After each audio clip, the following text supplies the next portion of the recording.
আউযু বিল্লাহি মিনাশ শাইতানির রাজিম বিসমিল্লাহির রহমানির রহিম।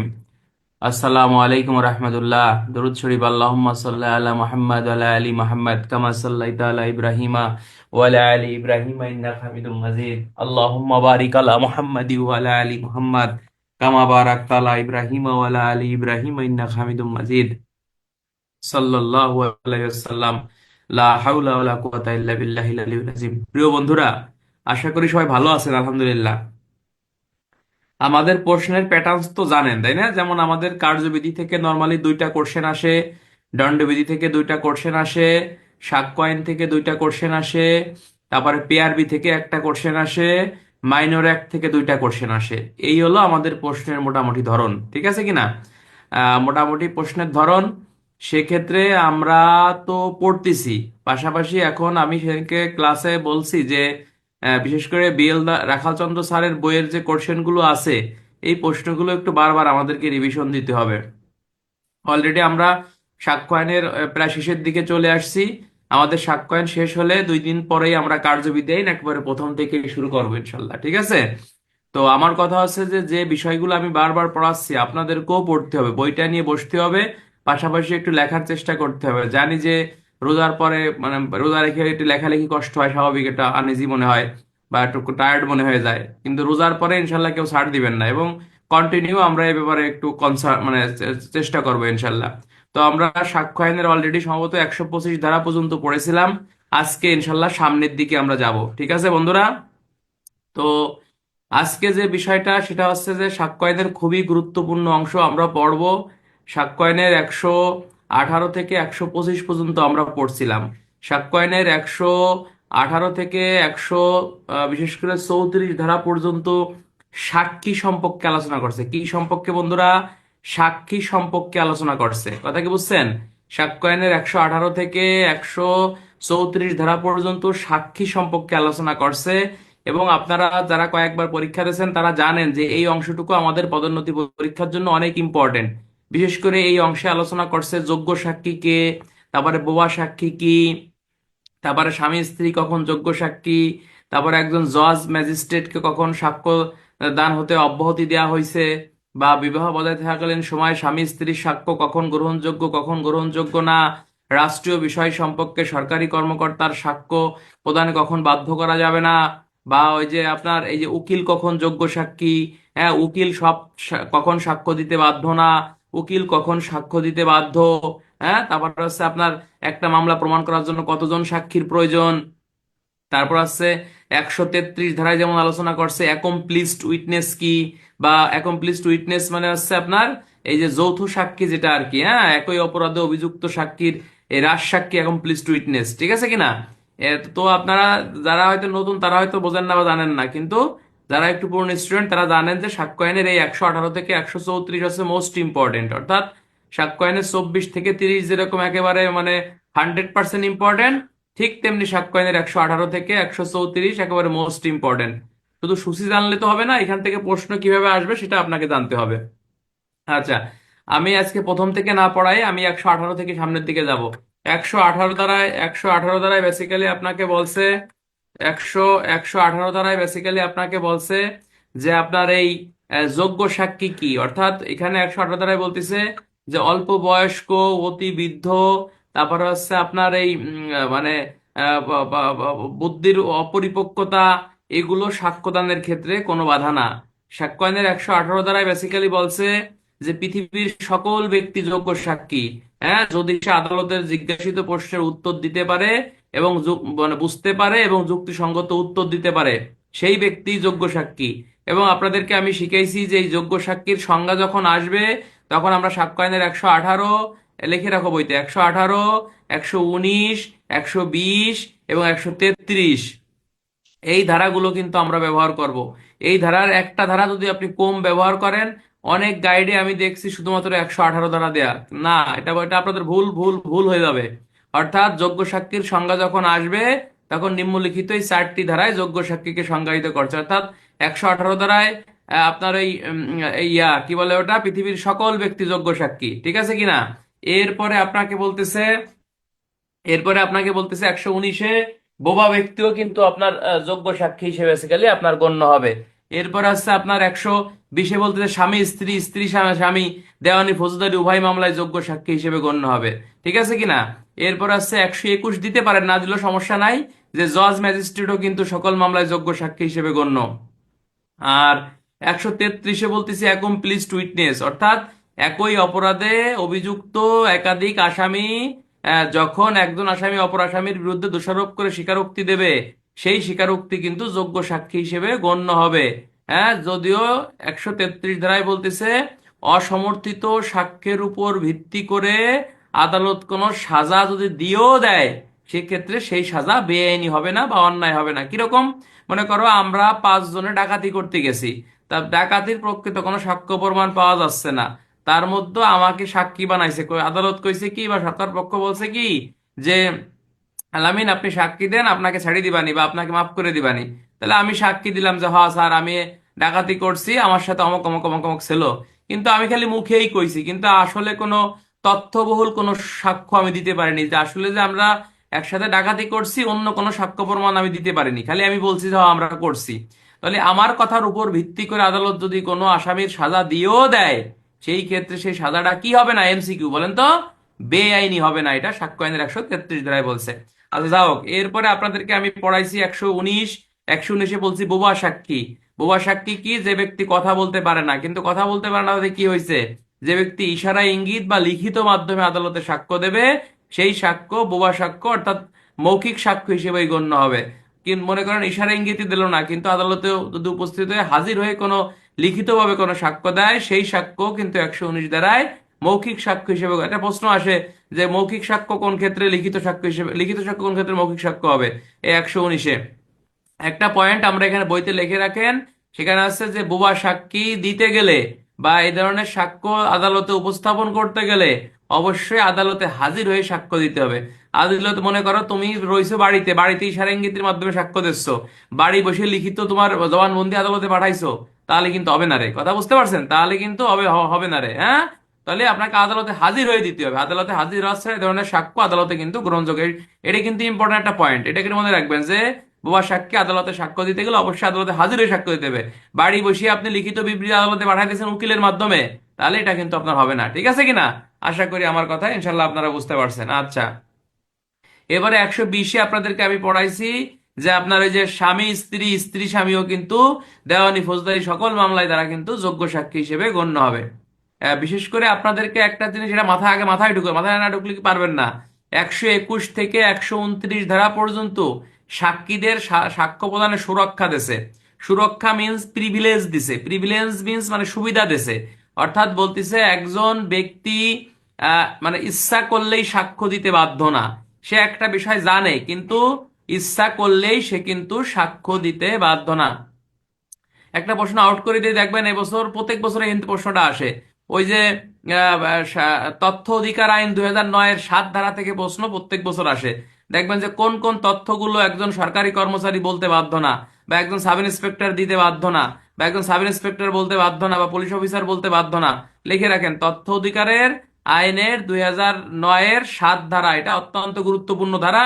আল্লাহর এমন মানে এই বিগত 4 বছর ধরে যে পরীক্ষা হচ্ছে, প্রত্যেক বছর এখান থেকে এই প্রশ্নটা আসে। এবার রিটেনও আমাদের এএসআই যারা পরীক্ষা দেবো আমরা, আমাদের জন্য এই ধারাটা ইম্পর্টেন্ট, এটা পড়বো আমরা সবাই, ঠিক আছে? পরে পড়বানি, ইম্পর্টেন্ট। আর বিশেষ করে সাক্ষ্য আইনের 121 থেকে 129 ধারা পর্যন্ত সাক্ষীদেরকে বিশেষ প্রিভিলেজ দিছে, অর্থাৎ এখানে আপনাকে বিশেষ সুবিধা দিছে। অর্থাৎ বলতেছে একজন সাক্ষী নিম্নলিখিত ক্ষেত্রে তাদেরকে সাক্ষ্য প্রদানে বাধ্য করা যাবে না, অর্থাৎ সে কিন্তু সাক্ষ্য দিতে বাধ্য নয়। কথা থেকে প্রশ্ন আসতে পারে 1872 সালের সাক্ষ্য আইন অনুসারে একজন সাক্ষী কোন কোন ক্ষেত্রে সাক্ষ্য দিতে বাধ্য না। তখন তুমি কি, যদি না জানো তাহলে কি সারা সারা বই খুঁজে উত্তর পাবা ভাই? সারা বই কিছু কিন্তু উত্তর পাওয়া যাবে না। সেটা হচ্ছে সাক্ষ্য আইনের 100 কত জোরে বলেন, 121 থেকে 129 ধারা পর্যন্ত একজন সাক্ষীকে সাক্ষ্য প্রদানে কি করা যায় না, বাধ্য করা যায় না। হ্যাঁ, কি করা যাবে না, বাধ্য করা যাবে না। 121-এ বলতেছে জজ ও ম্যাজিস্ট্রেট যে বিষয়টা তিনি পরিচালনা করতেছেন বা বিচার কার্যক্রম করতেছেন, সেই বিষয়ে উচ্চ আদালতের অনুমতি ব্যতীত অপর কোনো আদালতে তিনি সাক্ষ্য দিতে বাধ্য না। তবে এই নিয়মের ব্যতিক্রম আছে, তার সামনে তার কার্যক্রম ব্যতীত অন্য কোনো কার্যক্রম যদি সংগঠিত হয়, সেই ক্ষেত্রে তিনি সাক্ষ্য দিতে পারবে, কোনো সমস্যা নাই। উদাহরণ দিয়ে গত ক্লাসে আমি পড়াইছিলাম। মনে করো আমি একটা মামলার বিচারক, আমি হত্যা মামলার বিচার করতেছি। তা হত্যা মামলার বিচার আমি কিভাবে করতেছি এই সম্পর্কে উচ্চ আদালতে যায় বা আমার এখতিয়ারাধীন আদালতের অনুমতি ব্যতীত আমি অন্য কোনো আদালতে যাই সাক্ষ্য দিতে বাধ্য না। কিন্তু আমি মনে করেন যে এই এই আদালতের বিচারক, আমি এজলাসে ঢুকতেছি অথবা আদালত চত্বরে আমার সামনে একজন একজনের খুন করে মারি ফেলাইছে, তাহলে এটা কিন্তু আমার আমার আমার এজলাসের ঘটনা না বা আমার আমার আমার আদালতের ঘটনা না, কিন্তু আমি আমার চোখের সামনে পড়ে গেছে, আমি দেখছি যে এজলাসের সামনে দুইজন ব্যক্তি মারামারি করতেছে। তাহলে এই মামলায় আমাকে যদি সাক্ষী বানানো হয় আমি কিন্তু এখানে সাক্ষ্য দিতে পারবো। এই কথা হচ্ছে 121। 122 বলতেছে ডিউরেশন অফ ম্যারিজ, অর্থাৎ বিবাহ বজায় থাকাকালীন সময়ে। দুটো বলেন কি বলছে? বিবাহ বজায় থাকাকালীন সময়ে স্বামী স্ত্রীর মধ্যে কি কথাবার্তা হইছে এইটা কিন্তু বলতে স্বামী বা স্ত্রী, স্ত্রী বা স্বামীকে বাধ্য করা যাবে না। ঠিক আছে কিনা? বাধ্য করা যাবে না। কিরকম? উদাহরণ দিলে বুঝবেন। দেখা গেল যে আমি হচ্ছে ডাকাতি মামলার আসামি, হ্যাঁ, ডাকাতি মামলার আসামি, ডাকাতি মামলার আসামি। তো ডাকাতি মামলার আসামি আমি ওই আমি মনে করেন যে আমার জেলখানা থেকে আমার স্ত্রীর কাছে আমি চিঠি লিখছি। তাহলে আমি আমার স্ত্রীর কাছে কি চিঠি লিখছি বা আমার সাথে আমার স্ত্রীর কি কথা হয়েছে, এই ক্ষেত্রে কিন্তু আমার স্ত্রীকে সাক্ষ্য দিতে কিন্তু আদালত বাধ্য করতে পারবে না, বা পৃথিবীর কোনো ব্যক্তি বাধ্য করতে পারবে না। কিন্তু বাধ্য করতে পারবে কখন? যখন স্বামী স্ত্রীর মধ্যে বৈবাহিক সম্পর্কের অবসান ঘটবে বা স্বামী স্ত্রীর মধ্যে কখন মামলা হবে। ঠিক আছে কিনা? যেমন যৌতুক মামলা হতে পারে, নারী শিশুর মামলা হতে পারে, বা ডিভোর্স হয়ে যাবে, তখন স্বামী স্ত্রী, স্ত্রী স্বামী এরাও কিন্তু যোগ্য সাক্ষী হিসেবে গণ্য হবে। তাহলে তোমার মনে একটা কট করে একটা প্রশ্ন জাগিয়ে যেতে পারে, একটা টপ কি জানো কয় যে টুপ করে একটা প্রশ্ন মনে ঢুকে যেতে পারে। কি প্রশ্ন গন্ধি? স্যার তাহলে 120 122-এর মধ্যে পার্থক্য কি? প্রশ্ন প্রশ্ন হতে পারে না? 120 এবং 122-এ নর্মালি বলতে স্বামী স্ত্রী, স্ত্রী স্বামী পৃথিবীর সকল মামলায় যোগ্য সাক্ষী। ঠিক আছে কিনা? এলো 120। তাহলে 122-এর মধ্যে পার্থক্য কি? 122-এ বলতেছে যে স্বামী স্ত্রী, স্ত্রী স্বামীকে, দুইজনের মাঝে যখন বৈবাহিক সম্পর্ক বিদ্যমান থাকবে তখন স্বামী স্ত্রী, স্ত্রী স্বামীর মাঝে কি কথাবার্তা হয়েছে স্বামীকে অথবা স্ত্রীকে এই সাক্ষ্য দিতে কি করা যাবে না? ফোর্স প্রয়োগ করা যাবে না বা বাধ্য করা যাবে না। কিন্তু বাধ্য করা যাবে কখন? যখন স্বামী স্ত্রীর মধ্যে বৈবাহিক সম্পর্কের অবসান ঘটবে বা স্বামী স্ত্রীর মধ্যে যৌতুক মামলা হবে, ডিভোর্স হয়ে যাবে, তারপরে মনে করেন নারী শিশুর মামলা হলো, বা দুই স্ত্রী স্বামী, স্বামী স্ত্রীর মধ্যে কোনো মামলা বিদ্যমান থাকলো, সেই ক্ষেত্রে তাদেরকে সাক্ষ্য দিতে বাধ্য। কিন্তু এক কথায় আপনাকে বলতেছে যে আপনার স্বামী স্ত্রী, স্ত্রী স্বামীর মধ্যে ডিউরেশন অফ ম্যারিজ, অর্থাৎ বৈবাহিক সম্পর্ক বজায় থাকাকালীন সময়ে স্ত্রী স্বামী, স্বামী স্ত্রী টেলিফোনে পত্রালাপের মাধ্যমে কি কথাবার্তা কইছে এই কথাবার্তা শোনার জন্য আদালত কাউকে বাধ্য করতে পারবে না। বুঝতে পারছি ভাই আমি? নাকি নাকি সমস্যা কোনো? একেবারে বাংলা আলাপ, এগুলো না বুঝলে আমি মনে হয় ব্যর্থ। 123-এ বলতেছে কি বলতেছে বন্ধুরা? 123 ধারাটাও কিন্তু অত্যন্ত গুরুত্বপূর্ণ। 123 ধারায় বেসিক্যালি আপনাকে বলতেছে যে আপনার এই যে যে আপনার কি বলে যে রাষ্ট্রীয় বিষয়ের আপনার যে অপ্রকাশিত দলিল, কি বলতেছে? যে রাষ্ট্রীয় বিষয়ের অপ্রকাশিত দলিল, হ্যাঁ, এই অপ্রকাশিত দলিল এই বিভাগীয় কর্মকর্তার অনুমতি ব্যতীত, এমসিকিউ কার অনুমতি ব্যতীত? বিভাগীয় কর্মকর্তার অনুমতি ব্যতীত, হ্যাঁ, তাকে এই সাক্ষ্য প্রদানে কি করা যাবে না? আপনার এই বাধ্য করা যাবে না। আর 124-এ বলতেছে যে প্রকাশ করলে জনস্বার্থের ব্যাঘাত ঘটবে এমন কোন তথ্য সরকারি কর্মচারীকে প্রকাশ করতে বাধ্য করা যাবে না। ঠিক আছে কিনা? প্রকাশ করলে কি হবে? জনস্বার্থের ব্যাঘাত ঘটবে এমন কোন তথ্য সরকারি কর্মচারীকে প্রকাশ করতে কি করা যাবে না? বাধ্য করা যাবে না। এই কথা আপনাকে বলতেছে সাক্ষ্য আইনের 124। 125 দ্বারা গতকাল পড়াইছি, যেখানে আপনাদেরকে আমি বলছি যে পুলিশ অফিসার, রাজস্ব অফিসার, তারপরে বলতেছে যে আপনার ম্যাজিস্ট্রেট, এই 3 শ্রেণীর কর্মকর্তা, হ্যাঁ, অপরাধের সংবাদ কোথা থেকে পাইছে এই তথ্য এদেরকে বলতে বাধ্য করা যাবে না। কাকে? আগে জোরে বলেন। 3 শ্রেণী কর্মকর্তা কে কে ভাই বলেন? রাজস্ব কর্মকর্তা, পুলিশ অফিসার এবং বলতেছে ম্যাজিস্ট্রেট অপরাধের সংবাদ কোথা থেকে পেয়েছে এই সংবাদ কাউকে তাকে বলতে কি করা যাবে না? বাধ্য করা যাবে না। এটা আপনাকে বলতে সাক্ষ্য আইনের 125 দ্বারা। আজকে আমরা দেখবো 126 থেকে কি বলছে। এটা 126 হচ্ছে বিশেষ করে প্রফেশনাল কমিউনিকেশন। প্রফেশনাল কমিউনিকেশন সাক্ষ্য আইনের 126, 27, 128। ঠিক আছে কিনা? হ্যাঁ, 125-ও আমরা দিতে পারি, সমস্যা নাই। 126-এ বেসিক্যালি বলতেছে পেশা সম্পর্কিত বার্তা। পেশা সম্পর্কিত বার্তা এখানে বলতেছে যে ব্যারিস্টার অ্যাটর্নি বা উকিল বা মক্কেলের ব্যারিস্টার অ্যাটর্নি বা উকিল কাজ করার সময় এবং তার এই উদ্দেশ্যে মক্কেল কর্তৃক মক্কেলের পক্ষ হতে প্রদত্ত কোনো বার্তার বিষয়ে মক্কেলের অনুমতি ব্যতীত প্রকাশ অনুমতি করা যাবে না, অথবা বলতিছে ব্যক্তিগত কার্য সম্পাদনকালে এবং এ প্রসঙ্গে মক্কেলের যে সকল দলিলের সহিত তিনি বিরচিত হয়েছে সেই বিষয়বস্তু সম্পর্কে কোনো বিবৃতি দিতে পারবে না। উদ্দেশ্য মক্কেলকে তিনি এই পরামর্শ দিবেন, প্রকাশ করতে পারবে না। তবে শর্ত থাকে, যে এই শর্তটা পড়ে পড়ি, এত কথাগুলি মন থাকবে না, সহজ আমার মতো আমি পড়াই, ঠিক আছে কিনা? বই তো অনেক কঠিন করে লাগছে। সাক্ষ্যায়নের 126 ধারায় বলতেছে যে একজন উকিল তার মক্কেলের সাথে কি কথাবার্তা বলছে, হ্যাঁ, বা মক্কেল উকিলের সাথে এসে কি আলোচনা করছে, এই সংক্রান্তে উকিলকে আদালত সাক্ষ্য প্রদানে বাধ্য করতে পারবে, নয়াকারে না। শুধু কি তার মামলা পরিচালনাকালীন সময়ে এই নিয়ম প্রযোজ্য হবে? না, শুধুমাত্র তার মামলা পরিচালনাকালীন সময়ে এই নিয়ম প্রযোজ্য হবে না। যদি কোনো কারণে মক্কেল উকিলকে মামলার দায় থেকে অব্যাহতি দেয়, মানে সরাই দেয়, যে তোমার মতো উকিল আমার লাগবে না, আমি আরো ভালো উকিল ধরবো, সে উকিল রাগ করতে পারে যে আমি মামলাটা চালাচ্ছিলাম, আমার বাদ দিয়ে দিল মক্কেল। না, তারপরও কিন্তু আদালতে যাইয়ে তুমি মক্কেলের বিরুদ্ধে তুমি কি বলতে পারবা না, কোনো সাক্ষ্য দিতে বাধ্য করা পারবা না, এবং দিলেও সেটা কিন্তু আদালতে গ্রহণযোগ্য হবে না। এই কথাটাই আপনাকে বলতেছে সাক্ষ্য আইনের 126 ধারা। তবে এর ব্যতিক্রম আছে, বা নিম্নলিখিত ক্ষেত্রে, অর্থাৎ নিম্নলিখিত এমসিকিউ কয়টি ক্ষেত্রে? 2টি ক্ষেত্রে এই নিয়ম প্রযোজ্য হবে না। কথা কি বুঝতে পারতেছেন? মানে 126 ধারায় বলতেছে যে মক্কেল উকিলের সাথে কি কথাবার্তা বলছে, বা উকিল মক্কেলের সাথে কি কথাবার্তা বলছে, উকিলকে কিন্তু এই সাক্ষ্য প্রদানে আদালত কি করতে পারবে না, বাধ্য করতে পারবে না, যদিও মামলার দায় থেকে সে অব্যাহতি নেয়। এক কথায় বলতেছে কার অনুমতি ব্যতীত, ওই মক্কেলের অনুমতি ব্যতীত সে কোনো সাক্ষ্য কিন্তু আদালতে দিতে পারবে না। কার কার অনুমতি ব্যতীত? আদালতের অনুমতি নাকি মক্কেল? আদালত না, মক্কেলের অনুমতি, স্পষ্ট দেখেন এমসিকিউ, যে মক্কেলের অনুমতি ব্যতীত কিন্তু সে সাক্ষ্য দিতে পারবে না। তবে হ্যাঁ, নিম্নলিখিত 2টি ক্ষেত্রে এই নিয়ম প্রযোজ্য হবে না। 2টি ক্ষেত্র কি বন্ধুরা? এটা দেখবেন আমার গাইডে প্রশ্ন দেওয়া আছে, অত্যন্ত গুরুত্বপূর্ণ, ইন্সপেক্টরশিপ এটা আসছে। 2টি ক্ষেত্র আছে। বেআইনি উদ্দেশ্য সাধনকল্পে যেই সংবাদের আদান প্রদান হয়েছে, হ্যাঁ, সেই ক্ষেত্রে উকিল কিন্তু আদালতকে বলে দিতে পারে যে এই মক্কেল কিন্তু আমার কাছে এই কথা। বেআইনি উদ্দেশ্য সাধনকল্পে কিরকম, একটা উদাহরণ দিলে আপনারা বুঝবেন। মনে করেন আমি উকিলের কাছে যে কলাম যে উকিল সাহেব, আমি রহিমরে খুন করছি, আমারে বাঁচান, ঠিক আছে কিনা?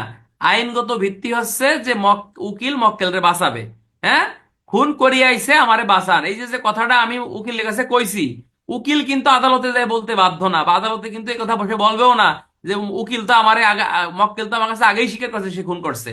তাহলে না, এটা উকিলাতির বিষয়টাই হচ্ছে এরকম যে একজন অপরাধ করবে, সে ওই অপরাধীকে সে বাঁচানোর চেষ্টা করবে, বা সে মনে করেন যে সে হচ্ছে আপনার, সে বিভিন্ন ডিফেন্স সে নেবে, সে আইনগত সেই প্রোটেক্ট সে পাবে, এটা হচ্ছে আইনের ভিত্তি বা আইনের অধিকার, ঠিক মানে মক্কেলের অধিকার। কিন্তু বলছে বেআইনি উদ্দেশ্য সাধনকল্পে যখন কোনো তথ্যের আদান প্রদান হবে, সেই ক্ষেত্রে উকিল কিন্তু এই তথ্য বলে দিতে পারবে, কোনো অপরাধ তখন হবে না। কিরকম? যেমন মনে করেন তুষার একজন উকিল, তাহলে তুষারের কাছে যাই আমি কলাম যে উকিল সাহেব, আগামী 5 তারিখে আমি একজনকে খুন করব, এই খুনের মামলাটা আপনি চালাবেন, আমারে কিন্তু আপনি বাঁচাবেন। আমি কিন্তু খুন এখনো করি নাই। কথা কি বুঝতেছো তোমরা ভাই, নাকি আমি আমি একা বুঝতেছি? আগামী এপ্রিল মাসের 5 তারিখে একজনকে আমি খুন করব, উকিল সাহেব আপনি আমারে বাঁচাবেন। এখনো কিন্তু অপরাধটা আমি করি নাই, কিন্তু আমি উকিলের সাথেই তথ্য শেয়ার করতেছি। সেই ক্ষেত্রে উকিল কিন্তু এই তথ্য আদালতকে বলে দিতে পারবে যে মক্কেল আমার কাছে আইসে এই কথা সে বলছে। বুঝতে পারছেন? কিন্তু অপরাধটা যখন সংগঠিত হয়ে গেছে, উকিলের কাছে এসে কচ্ছে যে উকিল সাহেব আমার বাঁচান, আমি তো খুন করে ফেলাইছি, এই তথ্য কিন্তু উকিল বলতে কার কাছে বাধ্য না। ক্লিয়ার? আচ্ছা, 2 নম্বরে বলতেছে যে ব্যারিস্টার অ্যাটর্নি বা উকিল পেশাগত নিযুক্ত থাকার সময় তৎকর্তৃক লক্ষিত বিষয় যা দ্বারা প্রতীয়মান হয় যে তাহার নিযুক্তির পর কোনো অপরাধ প্রতারণা সংঘটিত হয়েছে, অনুরূপ ঘটনার প্রতি ব্যারিস্টার অ্যাটর্নি বা উকিল তাহার মক্কেল কর্তৃক মক্কেলের পক্ষ হতে আকৃষ্ট করা হয়েছে কিনা তাহা গুরুত্বপূর্ণ বিষয় না। এখানে আমি একবারে সহজ উদাহরণ দেব। বলতেছে যে কোনো মামলা প্রাপ্তির পর মক্কেল যদি উকিলের সাথে কোনো প্রতারণা করে থাকে, সেই ক্ষেত্রে আপনাকে বলতেছে যে আপনার উকিল এ কথা বলে দিতে পারবে, এটা কোনো অপরাধ হবে না। কিরকম? মনে করেন যে আমি উকিলের কাছে গেলাম যে উকিল সাহেব, আমি তো আমার কাছে 10 লাখ টাকা পাই, আমার কাছে ব্যাংকের চেক টেক সবই আছে, আপনি মামলা ই করেন, কি বলে ওটা, স্টেটমেন্ট লেখেন, ম্যাজিস্ট্রেটের কাছে উপস্থাপন করেন। তো সবকিছু মনে করেন যে কার্যক্রম শুরু হয়ে গেছে। এখন মামলার এক পর্যায়ে আমি আমি মক্কেলকে কইছি যে মানে ভাই আপনি আমার কাছে স্বীকার করছিলেন যে যে আপনার কাছে যে ব্যাংক চেক আছে বা অন্যান্য তথ্য প্রমাণ কি কি আছে এগুলো সবকিছু নিয়ে এসেন, এটা আদালতে উপস্থাপন করতে হবে। কথা কি বুঝতে পারতেছেন? এটা আদালতে উপস্থাপন করতে হবে। এখন আমার সাথে আপনি আগে যে কথা কইছেন যে সব তথ্য আপনার কাছে আছে, কিন্তু পরবর্তীতে আপনি ওই ডকুমেন্টগুলো আমার কাছে দিতে পারলেন না, তাহলে আমার সাথে আপনি প্রতারণা করলেন। যে আপনি কি করছেন, যে আপনি আগে কইছেন যে আমার কাছে সবকিছু আছে, আপনি কার্যক্রম শুরু করেন। তাহলে আপনার সাথে আমি এই যে যে 2 নম্বরই করলাম, এই তথ্যটা কিন্তু আমি আদালতকে বলে দিতে পারবো। এই ক্ষেত্রে 126-এর যে বিধান, অর্থাৎ মক্কেল উকিলের সাথে কি কথাবার্তা বলছে এটা বলতে বাধ্য না, কিন্তু যখন মক্কেল উকিলের সাথে প্রতারণার মাধ্যমে কোনো তথ্যের আদান প্রদান ঘটাবে, সেই ক্ষেত্রে উকিল মক্কেলের এই তথ্য আদালতকে বলে দিতে পারবে। এটা কোনো অপরাধ হবে নয়াকারে না। সবাই পড়েন লা হাউলা ওয়ালা কুওয়াতা ইল্লা বিল্লাহিল আলিয়্যিল আযীম। 126 দ্বারা খুবই গুরুত্বপূর্ণ প্রশ্ন আসতে পারে, উকিল কোন কোন ক্ষেত্রে তথ্য প্রদানে বাধ্য না। হ্যাঁ, প্রশ্ন হতে পারে এই নিয়মের ব্যতিক্রম কি। সেই ক্ষেত্রে আপনাকে বলতেছে যে 126 দ্বারায় যে উকিল মক্কেলের সাথে কি কথাবার্তা বলছে, এই কথাবার্তা বলতে কিন্তু উকিল বাধ্য না। তবে নিম্নলিখিত 2টি ক্ষেত্রে এই নিয়ম প্রযোজ্য হবে না। 1 নম্বরে বলতেছে যে বেআইনি উদ্দেশ্যে কোনো তথ্যের আদান প্রদান হলে সেই ক্ষেত্রে বলতে পারবে, যেমন আমি আগামীকাল একজনকে মারবো, উকিল আমার বাঁচাবেন, এরকম এরকম কথা বলা যাবে না, উকিল বলে দেবে, কোনো সমস্যা নাই। 2 নম্বরে বলতেছে যে আপনার উকিল এবং মক্কেলের মধ্যে তথ্যের আদান প্রদানে কোনো প্রতারণা সংঘটিত হলে সেই ক্ষেত্রে বলে দিতে পারবে, কোনো সমস্যা নাই, এটা কোনো অপরাধ হবে না। কথা কি বুঝছেন ভাই? তাহলে রিটেনে প্রশ্ন আসবে কিভাবে? প্রশ্ন আসবে যে সাক্ষ্য আইন অনুসারে কোন কোন ক্ষেত্রে উকিলকে সাক্ষ্য প্রদানে সুরক্ষা দিয়েছে, এই নিয়মের ব্যতিক্রম, যেমন 126 দ্বারা। 126 সাথে হচ্ছে আপনার এই 128 ধারাটা আমরা একটু দেখবো। 128 ধারায় বলতেছে যে মক্কেল যখন উকিলকে সাক্ষ্য প্রদানে অনুমতি দেবে, যে ঠিক আছে আপনি আমার পক্ষে সাক্ষ্য দেন, সেই ক্ষেত্রে আপনাকে বলতেছে ওই উকিল কিন্তু মক্কেলের পক্ষে সাক্ষ্য দিতে পারবে। তবে উচ্চ আদালতের অবজারভেশন হচ্ছে যে একজন উকিলকে মক্কেলের পক্ষে সাক্ষ্য দিতে গেলে, জোরে বলেন, এই অ্যাটেনশন প্লিজ, একজন উকিলকে মক্কেলের পক্ষে সাক্ষ্য দিতে গেলে অবশ্যই মামলার দায় হতে অব্যাহতি নিয়ে বা মামলা থেকে অব্যাহতি নিয়ে উকিলের পক্ষে সাক্ষ্য দেওয়া উচিত হিসেবে গণ্য হবে। ওই যে একটা প্রশ্ন পরীক্ষা আসে, একজন উকিল কি যোগ্য সাক্ষী? উকিল কি তার মক্কেলের পক্ষে সাক্ষ্য দিতে পারে? হ্যাঁ, একজন উকিল যোগ্য সাক্ষী। কয় ধারা? 118 ধারা। কেন না? 118 ধারায় বলছে পৃথিবীর সকল ব্যক্তি যোগ্য সাক্ষী, যদি সে আদালতের প্রশ্ন বোঝে বা যুক্তিসঙ্গত উত্তর দিতে পারে সেই ব্যক্তি যোগ্য সাক্ষী। ক্লিয়ার ভাই? তবে বলতেছে সাক্ষ্য আইনের 128 ধারায় বলতেছে যে উকিল মক্কেলের পক্ষে সাক্ষ্য দিবে না। হ্যাঁ, যদি মক্কেল অনুমতি দেয় সেক্ষেত্রে সাক্ষ্য দিতে পারবে। তবে উচ্চ আদালতের অবজারভেশন বা অনুসন্ধান হচ্ছে যে আপনার ওই মামলার দায় থেকে অব্যাহতি নিয়ে মক্কেলের পক্ষে সাক্ষ্য দিয়ে উত্তম হিসেবে গণ্য হবে। এই হলো সাক্ষ্য আইনের 128। তাহলে তোমার মনে এখন প্রশ্ন থাকতে হবে, তাহলে সাক্ষ্য আইনের 127 কি কইছে? সাক্ষ্য আইনের 127 যা কইছে, 126 যা কইছে, 127ও তাই কইছে। 127 বলতেছে যে এই যে যে মক্কেলের কক্ষে যারা এই যে দোভাষী থাকে, ব্যারিস্টার থাকে বা উকিল থাকে বা অ্যাটর্নিগণ থাকে বা কোনো কোনো কেরানি থাকে বা চাকর থাকে, হ্যাঁ, বা কর্মচারী থাকে, তাদের ক্ষেত্রেও কিন্তু এই নিয়ম প্রযোজ্য হবে। কিরকম? মনে করো আমি একজন ব্যারিস্টার বা আমি একজন বড় উকিল, তা আমার কক্ষে কেরানিরা থাকে না? থাকে কিনা? আমার কক্ষে অন্য কোনো কর্মচারী থাকে না? থাকে কিনা? আমার কক্ষে কোনো অ্যাটর্নি থাকতে পারে, থাকে কিনা? আমার ব্যারিস্টার এবং উকিল একই কথা। ব্যারিস্টার এবং উকিলের পার্থক্য জানেন তো নাকি? তোমরা কি ব্যারিস্টার এবং উকিলের পার্থক্য জানো? উকালতিটা হচ্ছে, আমি ভালো করে, অনেকে জানে না, এটা কিন্তু পড়ার বিষয় না, জাস্ট জানার জন্য, আমি শেখানোর জন্য বলতেছি। মনে করবেন আজকে ক্লাসে আপনি এটাই শিখছেন, শিখতে হবে, তাই না? আচ্ছা, ব্যারিস্টার হচ্ছে মানে ইংল্যান্ডের সলিসিটরি বলা হয় এটাকে, না কি জানো, এটা ভুলে গেছি, আমি পড়ছিলাম না আগে। মানে আইন বিষয়ে যারা ওখানে কি করে, আমাদের বাংলাদেশে যেমন এই যে এলএলবি করতেছে, হ্যাঁ, এই যে উকালতি যারা পাশ করছে সলিসিটর বলে, হ্যাঁ, তাহলে ওখানেও আইন বিষয়ের 2টা পার্ট আছে, একটা আছে ব্যারিস্টার, একটা আছে সলিসিটর। তাহলে ওখানে আইন বিষয়ে যারা হচ্ছে আপনার কি করে, ব্যারিস্টারি করছে, অর্থাৎ আইন আইন বিষয়ে পাশ করছে, কোথা থেকে লেখাপড়া করছে? বাইরে, অর্থাৎ ইংল্যান্ড থেকে এরা লেখাপড়া করছে। আর উকিল যারা, তারা হচ্ছে আপনার এই যে বাংলাদেশে এলএলবি তারা শেষ করছে। ভালো করে বোঝেন, কথা বলেন না, এ শিকার বিষয় আছে। তাহলে ব্যারিস্টার এবং উকিল এক জিনিস কিনা? হ্যাঁ, ব্যারিস্টার এবং উকিল একই জিনিস। ওরা হচ্ছে বাইরে লেখাপড়া করছে, এরা হচ্ছে বাংলাদেশে লেখাপড়া করছে। এখন তোমার প্রশ্ন হচ্ছে যে ভাই, তাহলে এই ইংল্যান্ডে সলিসিটরি ওই ব্যারিস্টারি পড়াশোনা করে বাংলাদেশে সে ওকালতি করতে পারবে কিনা, প্রশ্ন থাকে কিনা, কথা বোঝে না, প্রশ্ন থাকে কিনা? হ্যাঁ, বাংলাদেশে সে ওকালতি করতে পারবে। কি সিস্টেম?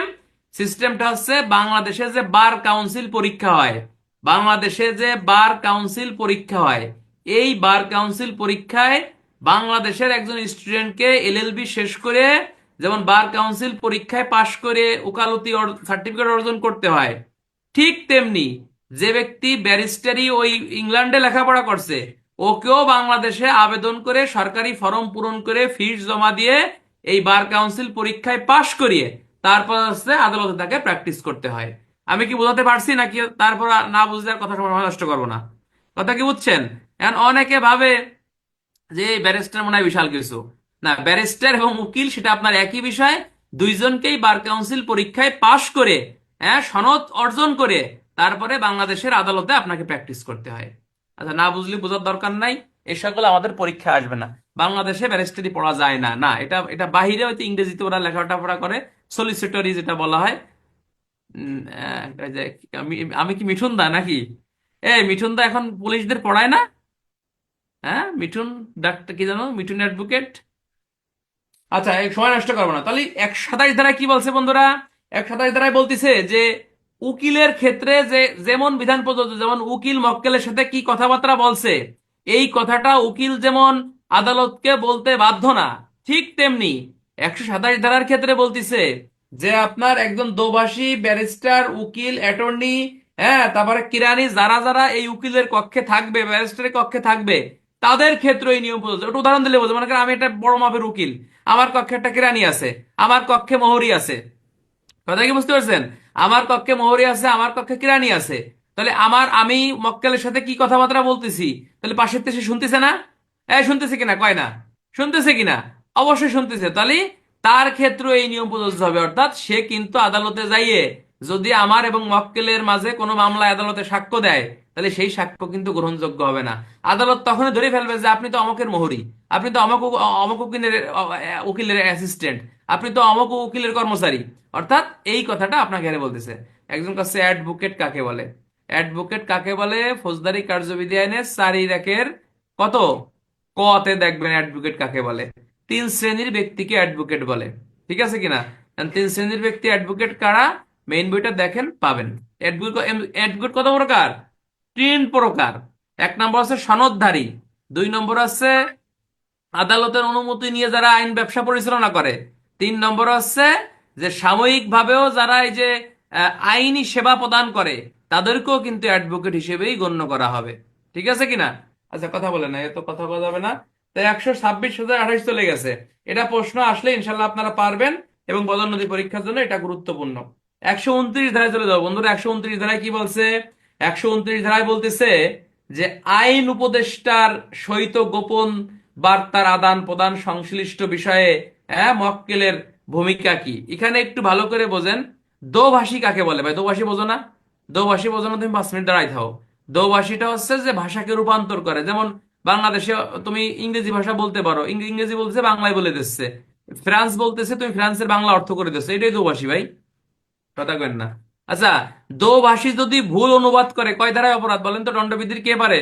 দোভাষী যদি ভুল অনুবাদ করে শোনায়, দণ্ডবিধির কয় ধারায় অপরাধ বলেন? কে পারে দেখি? হ্যাঁ, বলেন না। কে বলছে এটা? 166 ধারায় অপরাধ। দোভাষী ভুল অনুবাদ করলে 166 ধারা মোতাবেক সে অপরাধ করছে। মনে করলাম অচাং চুং, মানে আমি এখন বাড়ি যাব, তো ও বললো যে আমি ভাত খাইছি, তাহলে ভুল অনুবাদ করলো। হ্যাঁ, তাহলে এই ভুল অনুবাদ যদি করা হয়, মনে করো আদালতে একজন ফ্রান্সের নাগরিক আসছে, সে ফ্রান্সের ভাষায় কথা বলতেছে। মনে করো বাংলাদেশে কিন্তু অনেক আফ্রিকান নাগরিক আসামি হিসেবে যায়, তাহলে আফ্রিকার ভাষা তো আমরা বুঝবো না, চায়না ভাষা তো বুঝবো না। তাহলে যে বোঝে এরকম ব্যক্তিকে আদালত নিয়োগ করে। তাহলে এই নিয়োগকারী ব্যক্তি যদি 2 নম্বরই করে, যে অর্থাৎ আসামি যা করছে বা সাক্ষ্য যা দিচ্ছে সে উল্টো পাল্টা আদালতের বুঝাচ্ছে, তাহলে এরকম ভুল অনুবাদ যদি করে, যদি প্রমাণিত হয় দোভাষী ভুল অনুবাদ করে আদালতের বুঝাইছে, হ্যাঁ, সেই ক্ষেত্রে তার 166 ধারা মোতাবেক অপরাধ। লিখে রাখেন, এটা ইম্পর্টেন্ট। আচ্ছা, 129 ধারাটা একটু দেখেন বন্ধুরা। আমি সহজ, 129 ধারা অনেক কঠিন বলছে, আমি সহজ করে পানির মতো করে দেবো বন্ধুরা। 126-এ যেমন উকিলকে সুরক্ষা দিছে, কি বলছে? 126-কে যেমন 126-এ যেমন উকিলকে 126-এ যেমন উকিলকে সুরক্ষা দিছে, যে উকিল মক্কেলের সাথে কি কথাবার্তা বলছে, এই কথাবার্তা উকিলকে সাক্ষ্য প্রদানে কি করা যাবে না, বাধ্য করা যাবে না। ঠিক তেমনি 129 ধারায় মক্কেলকে সুরক্ষা দিছে। প্রশ্ন আসতে পারে যে 1872 সালে বর্ণিত সাক্ষ্য আইন অনুসারে মক্কেল উকিলের সাথে কি কথাবার্তা বলছে, এই সংক্রান্তে সাক্ষ্য আইনের সুরক্ষা কি, ব্যাখ্যা করো। মনে রাখবা, সূচি মনে রাখলেই হবে।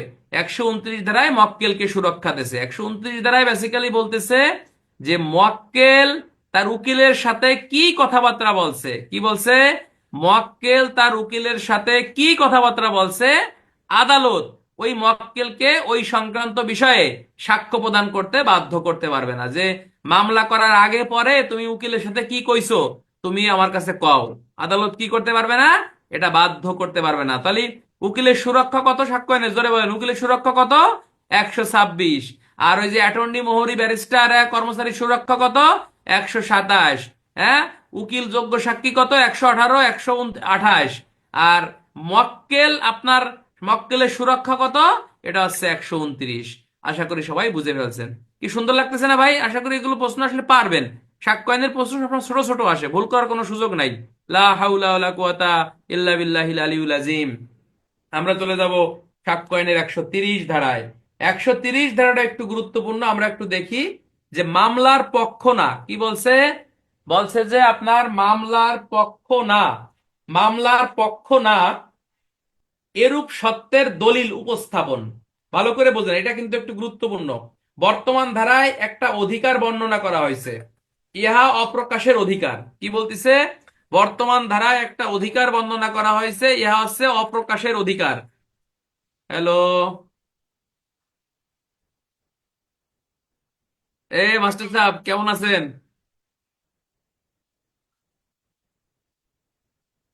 আমি তো ক্লাসে আছি, আমি ফোন দিবানি আপনাকে। ভালো আছেন তাই না? ক্লাস তো যে রাত 9টায় নেই, আজকে ডিউটি আছে তো এই জন্য সন্ধ্যায় নিচ্ছি ভাই। আর ভাই, চাকরি করি না, সারাদিন এগুলো করা সম্ভব নাকি? কামাল ভাই, কামাল ভাই, আমি ক্লাসে ক্লাসে ফোন দিবানি আপনাকে, হ্যাঁ ফোন ধরেন, ঠিক আছে? আচ্ছা। মাস্টার ফোন দিচ্ছে, মাস্টার কামাল মাস্টার চেনেন না? কামাল স্যার চেনেন আপনারা নাকি? কামাল স্যারের নাম শোনেন না আপনারা? এটিএসআই দের পড়ায়, এটিএসআই কামাল। ভালো লাগ, ভালো সম্পর্ক আমার সাথে। আচ্ছা, তাহলে 130 ধারাটা একটু দেখি বন্ধুরা। 130 ধারায় বলতিছে যে মামলার পক্ষ নয় এইরূপ কোন সাক্ষীকে তার সম্পত্তির সত্য সংক্রান্ত কোন দলিল অথবা যেই দলিলের কোন সম্পত্তি তিনি বন্ধকদার বা জমিদার হিসেবে দখল করেন, সেই দলিল অথবা সেই দলিল দাখিল করিলে তার কোনো অপরাধ ধরা পড়িবার আশঙ্কা থাকে, কোন দলিল আদালতে দাখিল করতে বাধ্য করা যাবে না। যদি না সেই দলিল ব্যক্তি উক্ত দলিল দাখিল করতে চাহে, তাহারা বা যাহার মাধ্যমে তিনি অধিকার দাবি করিতেছেন তাহার সহিত স্বাক্ষরিত লিখিত চুক্তিতে উক্ত দলিল দাখিল করা সম্মত হয়ে থাকে। একেবারে সহজ একটা কথা বলছে বন্ধুরা, এখানে বলতিছে যে মামলার পক্ষ নয় এইরূপ কোন ব্যক্তিকে কোন দলিল দাখিল করতে বাধ্য করা যাবে না। অর্থাৎ তৃতীয় কোন ব্যক্তিকে মামলার কোন দলিল দাখিল করার জন্য কি করা যাবে না। বা মনে করো যে আমার মাঝে এবং রবিউলের মাঝে একটা মামলা হয়েছে, ঠিক আছে, যে কোনো মামলাই মনে করেন হয়েছে। তাহলে এর মাঝে মনে করেন যে একজন সাক্ষী মনে করেন শ্রীকান্ত। তাহলে আমাদের সম্পর্কে শ্রীকান্ত জানে, ঠিক আছে, কিন্তু শ্রীকান্তকে এই মামলা সংশ্লিষ্টতা বিষয়ে কোনো দলিল দাখিল করতে বাধ্য করা যাবে না। যদি এই দলিল দাখিল করলে শ্রীকান্ত কোনো অপরাধে জড়িত হয়ে যেতে পারে বা শ্রীকান্ত এই অপরাধের সাথে সংশ্লিষ্টতা হয়ে যেতে পারে, শ্রীকান্তকে এই দলিল দাখিল করতে বাধ্য করা যাবে না। তবে বাধ্য করা যাবে কখন? যদি আমাদের মাঝে যে আমার এবং রবিউলের মাঝে যে মামলাটা হয়েছে, পূর্বের থেকে যদি কোনো চুক্তি থাকে যে শ্রীকান্ত এই সংক্রান্ত দলিল আদালতে উপস্থাপন করবে, সেই ক্ষেত্রে হচ্ছে আপনার শ্রীকান্ত দলিল দাখিল করতে পারবে। এক্ষেত্রে বেসিক্যালি কি হবে না, কোনো অপরাধ হবে না। বাস্তব সব সাক্ষী সব কথা আদালতে বলতে বাধ্য, ইহার একমাত্র ব্যতিক্রম আছে অপ্রকাশের। এই অধিকার যেহেতু যতটুকু আছে সেখানে ততটুকু তাকে ব্যবহার করতে দিতে হবে, এই কথাটাই আপনাকে অর্থাৎ বলতেছে তার সম্পত্তিতে সত্ত্বের অধিকার আদালতে দাখিল করতে, অথবা তার যে সমস্ত দলিল দাখিল করা বলে তিনি বন্ধকি জামিনদার সম্পদ অধিকার আছে। মানে মূল কথাটা হচ্ছে যে এটা হচ্ছে এই জমি জমা সংক্রান্ত, অর্থাৎ এই আদালতে দেওয়ানি যে মামলাগুলো হয়, তোমরা জানো যে সাক্ষ্য আইন দেওয়ানি এবং ফৌজদারি উভয় মামলার ক্ষেত্রেই কিন্তু প্রযোজ্য। অর্থাৎ দুই পক্ষের মধ্যে যখন কোনো মামলা হবে, কিন্তু কোনো পক্ষের কাছে কোনো দলিল যদি থাকে, সেই ক্ষেত্রে যদি এই মামলার এই জমি সংক্রান্তে সে কোনো পক্ষ না, সেক্ষেত্রে কিন্তু অপর তৃতীয় কোনো ব্যক্তিকে দলিল দাখিল করতে বাধ্য করা যাবে নয়াকারে না। প্রশ্ন আসতে পারে, সাক্ষ্য আইন অনুসারে 1872 সালে সাক্ষ্য আইন অনুসারে, হ্যাঁ, মামলার কোনো পক্ষ না হলে কখন একজন সাক্ষীকে দলিল দাখিলে বাধ্য করা যায় না, ঠিক আছে কিনা, এবং এর ব্যতিক্রম কি বা কখন করা যায়? তাহলে যখন সে কোনো মামলার পক্ষ হবে না তখন কিন্তু তাকে বাধ্য করা যাবে নয়াকারে না। তো যাবে কখন? যাবে হচ্ছে যখন পূর্বের কোনো চুক্তি থাকবে বা কোনো সম্পৃক্ততা থাকবে বাদী বিবাদীর সাথে, সেই ক্ষেত্রে তাকে বাধ্য করা যাবে। এই হচ্ছে সাক্ষ্য আইনের 130 ধারা। আশা করি আপনারা এটা বুঝে ফেলছেন, একেবারে সহজ কথা, একটু পড়লেই আপনারা পারবেন। আচ্ছা, কোন কোন কোন কোন দলিল দাখিল করতে বাধ্য করা যাবে না? হ্যাঁ, কি বলছে বুঝলাম না। কোন কোন দলিল দাখিল করতে বাধ্য করা যাবে না, এটা কি প্রশ্ন? এই যে 130 ধারায় বলতেছে যে যদি সে মামলার কোনো পক্ষ না হয়ে থাকে, অর্থাৎ এই মামলার সংশ্লিষ্টতা বিষয়ে তার কোনো সংশ্লিষ্টতা না থাকে, তৃতীয় পক্ষের কোনো ব্যক্তিকে তাকে কোনো সাক্ষ্য প্রদানে অর্থাৎ দলিল উপস্থাপন করতে বাধ্য করা যাবে না। অর্থাৎ এই ধারায় আসছে দলিল দাখিল না করার জন্য সাক্ষীকে একটা প্রিভিলেজ দিছে, প্রিভিলেজ, অর্থাৎ প্রিভিলেজ মানে সুযোগ সুবিধা দিছে। অর্থাৎ যে ক্ষেত্রে কোনো চুক্তি থাকবে না সেই ক্ষেত্রে সাক্ষী কিন্তু কোনো দলিল দাখিল উপস্থাপন করার জন্য বাধ্য না। এটাই আপনাকে বলতেছে সাক্ষ্য আইনের আপনার এই ধারা, কি বলে, এই 130 ধারা। 131 ধারায় কি বলছে একটু একটু দেখি আমরা বন্ধুরা। 131 ধারায় বলতেছে, না, 66 ধারার সাথে 131 ধারার কোন অনেক পার্থক্য। 66 ধারায় বলছে বন্ধুরা যে আদালত কোন কোন ক্ষেত্রে দলিল দাখিল করার জন্য সমন দিতে বাধ্য না অথবা নোটিশ দিতে বাধ্য না, এটা হচ্ছে 66 ধারা, 6টি ক্ষেত্রে। আর 131 ধারায় বলতেছে একজন সাক্ষী যদি মামলার কোনো পক্ষ না হয় বা এই মামলার সাথে তার কোনো যদি সংশ্লিষ্টতা না থাকে, সেই ক্ষেত্রে মামলা সংশ্লিষ্ট কোনো দলিল দাখিল করার জন্য সাক্ষীকে বাধ্য করা যাবে না। তবে যাবে কখন? যদি সাক্ষীর সাথে পূর্বের কোনো চুক্তি থাকে বা কোনো সম্পৃক্ততা থাকে, সেই ক্ষেত্রে সাক্ষীকেও দলিল দাখিল করতে বাধ্য করা যাবে। বুঝতে পারছেন ভাই? একেবারে সহজ কথা। তাহলে আমরা 125-এ শিখলাম পুলিশ, ম্যাজিস্ট্রেট এবং হচ্ছে আপনার এই রাজস্ব অফিসার অপরাধের সম্ভব থেকে পাইছে সাক্ষ্য দিতে বাধ্য না। ক্লিয়ার? সাক্ষ্য আইনের 126-এ পড়লাম উকিল মক্কেলের সাথে কি কথা বলছে, বলতে বাধ্য না। 127 পড়লাম উকিলের সাথে যারা যারা থাকে তাদের ক্ষেত্রে 126 বিধান প্রযোজ্য হবে। 128-এ আমরা শিখলাম যে আপনার একজন উকিল মক্কেলের পক্ষে সাক্ষ্য দিতে পারবে না, যদি মক্কেল অনুমতি দেয় সেক্ষেত্রে পারবে। তবে উচ্চ আদালতের অবজারভেশন হচ্ছে মামলার দায় থেকে অব্যাহতি নিয়ে সাক্ষ্য দিতে হবে। 129 ধারায় পড়লাম মক্কেল উকিলের সাথে কি কথাবার্তা বলছে, এই কথাবার্তাও কিন্তু মক্কেলকে বলতে বাধ্য করা যাবে না। অর্থাৎ 126-এর বিপরীত হচ্ছে 129। 126 হচ্ছে উকিলের ক্ষেত্রে, 129 হচ্ছে মক্কেলের ক্ষেত্রে। ক্লিয়ার ভাই? 130-এ বললাম যে ব্যক্তি মামলার কোনো পক্ষ না, এই ব্যক্তিকে দলিল দাখিল করার জন্য বাধ্য করা যাবে না। বাধ্য করা যাবে কখন? পুলিশ অফিসার কোন কোন ক্ষেত্রে সাক্ষীকে সমন দিতে পারে। এই প্রশ্ন তুমি করলা কে? আর যে হাবিব, তুমি 10 মিনিট দাঁড়ায়, সারা রাত দাঁড়ায় থাকবা তুমি। এটা কি সাক্ষ্য আইনের প্রশ্ন? এটা হচ্ছে কার্যবিধির সমন দিতে বাধ্য কোন কোন ক্ষেত্রে। কার্যবিধির 94 দ্বারা সমন দিতে পারে, কার্যবিধির 103-এর 1-এ সমন দিতে পারে, কার্যবিধির 175 দ্বারা সমন দিতে পারে, কার্যবিধির 160 ধারায় সমন দিতে পারে। ক্লিয়ার ভাই? তুমি হচ্ছে সারা রাত দাঁড়ায় থাকবা, সারা রাত। আমি একটু খাই, হ্যাঁ, বিসমিল্লাহ।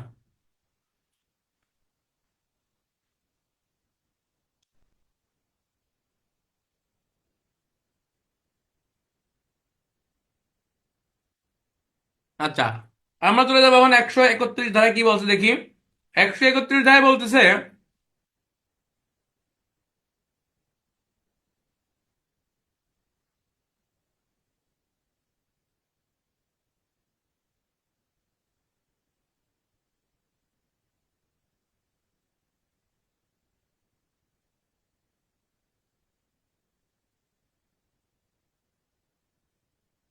আচ্ছা আমরা দেখি, কথা বলেন না।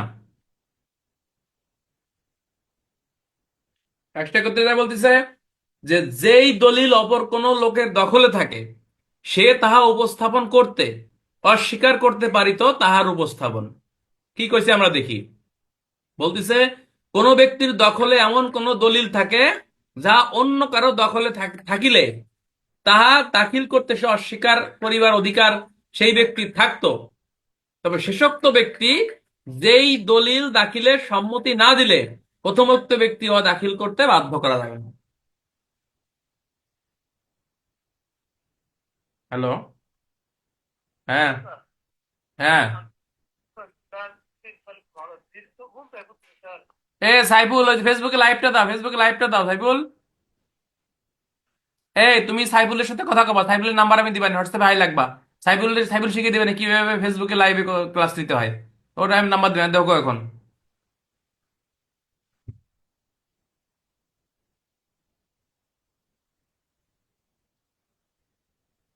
আচ্ছা, আমরা একশো একশো 31 ধারাটা ভালো করে দেখি। বলতিছে যে কোনো ব্যক্তির দখলে যদি এমন কোন দলিল থাকে যাহা অন্য কারো দখলে থাকিলে তাহা দাখিল করতে অস্বীকার করিবার অধিকার সেই ব্যক্তির থাকতো, তবে শেষোক্ত ব্যক্তি সেই দলিল দাখিলে সম্মতি না দিলে প্রথম ব্যক্তি ব্যক্তি ওই দলিল দাখিল করতে বাধ্য না। কিরকম কথা? মনে করো শ্রীকান্তের একটা দলিল আমার কাছে আছে, ভালো করে বুঝেন, একেবারে পানির মতো করে দেবো ইনশাল্লাহ। হ্যাঁ, শ্রীকান্তের একটা দলিল আমার কাছে আছে, ঠিক আছে কিনা? এই দলিলটা আমি কিন্তু আদালতে দাখিল করতে বাধ্য না, যদি এই দলিলটা আমার কাছে থাকতো। কিন্তু দলিলটা আছে কার কাছে? দলিলটা আছে শ্রীকান্তের কাছে, কিন্তু দলিলটা কার? দলিলটার মালিক হচ্ছে আমি, আমার দলিলটাই আছে হচ্ছে শ্রীকান্তের কাছে। তাহলে আমার কাছে থাকলে আমি এই দলিলটা আদালতে দাখিল করতে বাধ্য নয়াকারে না। কিন্তু শ্রীকান্ত কিন্তু এই ক্ষেত্রে এই দলিলটা আদালতে দাখিল করতে বাধ্য নয়াকারে না। কিন্তু আমি যদি বাধ্য হতাম সেই ক্ষেত্রে শ্রীকান্তের কাছেও যদি দলিলটা থাকে শ্রীকান্ত কিন্তু এই দলিল আদালতে দাখিল করতে বাধ্য। এই কথাটা বলতিছে সাক্ষ্য আইনের 131 ধারায়। বলতিছে কি, যে ব্যক্তির কাছে একটা দলিল আছে ওই ব্যক্তির দলিলের মালিক যদি ওই দলিলটা আদালতে দাখিল করতে বাধ্য না থাকে, তাহলে ওই দলিলের প্রকৃত যে মালিক সে যদি ওই ব্যক্তিকে অনুমতি না দেয় সেক্ষেত্রে দলিলটা এখন যার কাছে আছে সেও কিন্তু আদালতে দাখিল করতে বাধ্য নয়াকারে না। এই কথাটা আপনাকে বলতেছে সাক্ষ্য আইনের 131 ধারায়। ক্লিয়ার? বুঝছেন নাকি বোঝেন নাই? অর্থাৎ একজন ব্যক্তির কাছে একটা দলিল আছে, এই দলিলের মালিক মনে করেন সে না, এই দলিলটা যার কাছে থাকার কথা সে আদালতে দাখিল করতে বাধ্য না। তাহলে আর একজনের কাছে আছে বলে আদালত ওই ব্যক্তিকে দলিল দাখিল করার জন্য বাধ্য করা যাবে না, যদি আমি তাকে অনুমতি না দেই যে শ্রীকান্ত তুমি একটু দাখিল করো, সমস্যা নাই, আমি অনুমতি দিছি। এই কথা আপনাকে বলতেছি সাক্ষ্য আইনের 131 ধারা। এখান থেকে নর্মালি প্রশ্ন আসে না, তো পেছানোর কিছু নাই, বুঝে ফেলছেন আশা করি। আচ্ছা, 132 ধারাটা একটু দেখেন, 132 ধারাটা কিন্তু গুরুত্বপূর্ণ। আমরা বেসিক্যালি পড়তেছি সাক্ষ্য আইনের মানুষকে এত ছোট এই শোনো, আমি আপনারা হচ্ছে আমার স্টুডেন্ট, আমি হচ্ছে আপনাদের কি টিচার না, আমি আপনাদের ভাই বন্ধু। আমি আমি একজনকে যে বলছি যে সারা রাত দাঁড়ায় থাকবেন, আমি বললে হয়তো সে কষ্ট পাবে না, কিন্তু আপনারা উল্টো পাল্টা কমেন্ট করবেন না, ঠিক আছে কিনা? আমি হয়তো সে আমার ছাত্র, আমি তার টিচার, আমি যদি তার একটা বকাও দেই সে কিন্তু কষ্ট পাবে না, কিন্তু আপনারা যদি উল্টো পাল্টা কমেন্ট করেন তাহলে সে কিন্তু প্রশ্ন করবে না। এই যে আমি তাকে বলছি যে সারা রাত দাঁড়ায় থাকবা তুমি, তাহলে এটা মজা করে বলছি, সবাই তোমরা বসছো, তাহলে এটা আমি সিরিয়াসলি বলিনি। তাহলে আপনারা যদি একটা উল্টো পাল্টা তারা কমেন্ট করেন তাহলে সে কষ্ট পাবে। এটা সবাই আমার ছাত্র এখানে, ঠিক আছে ভাই? সবাই বন্ধু, আমরা ভাই, আমরা কোনো স্টুডেন্ট টিচার না। আচ্ছা, বুঝতে পারছি। কেউ যে কোনো বাজে কমেন্ট করবেন না, ধন্যবাদ। আর আমি একটা জিনিস বললে আমার এতটুকু বিশ্বাস যে আমার কথায় কেউ কষ্ট পাবে না এখানে, কিন্তু আর একটা স্টুডেন্ট যখন আর একটা কমেন্ট করবে তখন কষ্ট পাওয়াটা স্বাভাবিক, কেউ উল্টোপাল্টা কমেন্ট করবেন না।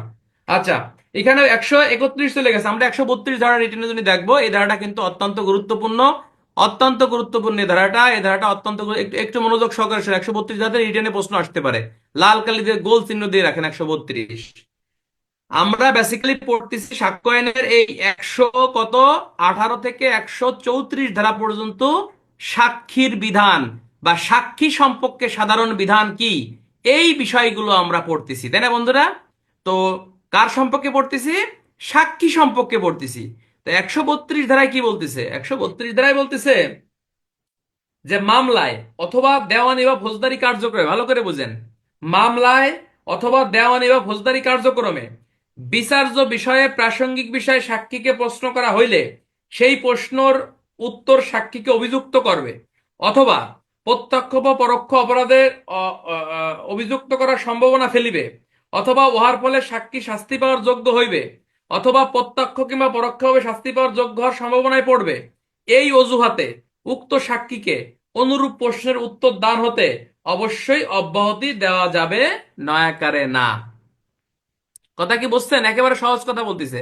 যেমন একজন সাক্ষীকে আমরা আদালতে হাজির করি, তাই না বন্ধুরা? আদালতে হাজির করে প্রথম তার একটা স্টেটমেন্ট নেবে, জবানবন্দি আমরা নেই, যে ভাই তুমি কি কি জানো তুমি বলো। তাহলে আমার কাছে মনে হচ্ছে এই হত্যা মামলার সাক্ষীকে ক নামক ব্যক্তিকে হাজির করা হয়েছে।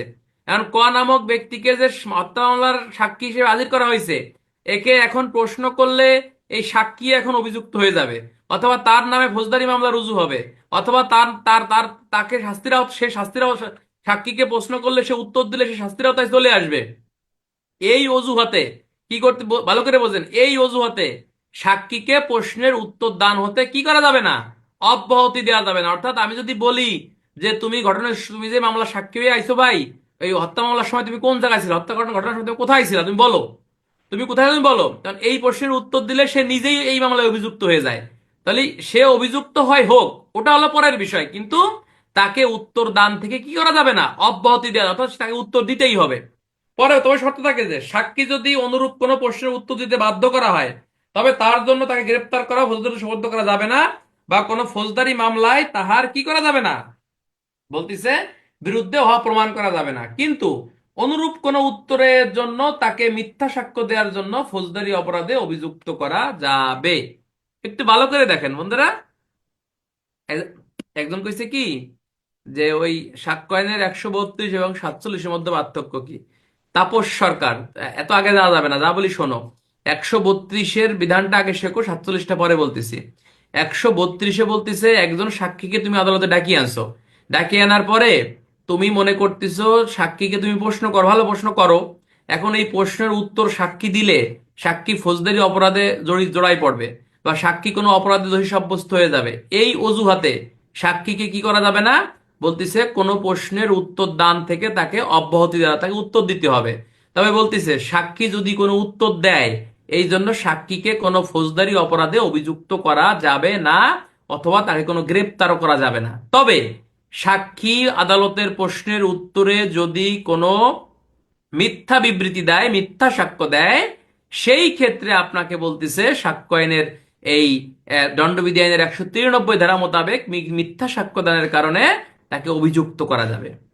আর 147 ধারা বেসিক্যালি 145 থেকে 100 ওই ধারা পর্যন্ত, কি বলে এটা, 145 থেকে 149 ধারা পর্যন্ত, 153 ধারা পর্যন্ত সাক্ষীর জিরা সংশ্লিষ্ট বিষয়, জিরা।